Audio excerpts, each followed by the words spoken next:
Alright, happy Saturday everyone. So another kalikot kasi may napansin ako.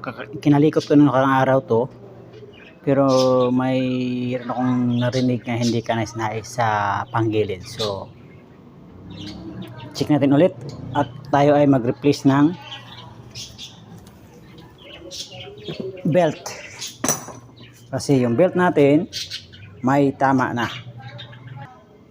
So yung belt natin, ito yung stock natin guys. Ayan, nakalagay dito. Honda. So may nakita ako dito ang kakaiba. Tadang, how to check your belt. So ayan, medyo okay pa yung ibang groove, no? You can see okay pa, no? Then, tadang! Ayan, nakita ko sa camera guys. Ayan, may liki. Ito guys.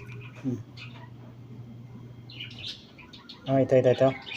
So, kahit ganyan lang yan guys, if you can see, hindi siya pa tumagos dito sa likod, di ba? Hanggang dito sa may mga nylon o thread. Ito nylon to guys eh. Hindi ko alam, nakalimutan ko kung tawag nito eh.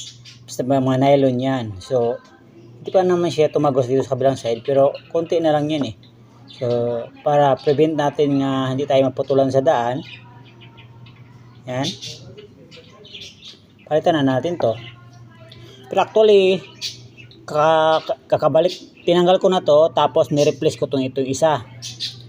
Ngayon, nangyari is, umingay siya, so binakas ko ulit. Tapos I find out nga, naging ganito na rin yung belt nating stock. So, ibalik natin to. Ito yung ginagamit natin sa ating Philippine lock na belt o bando. Ayan.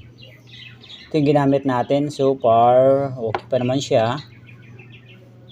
Okay pa naman ang belt na ito. So, ibalik natin to.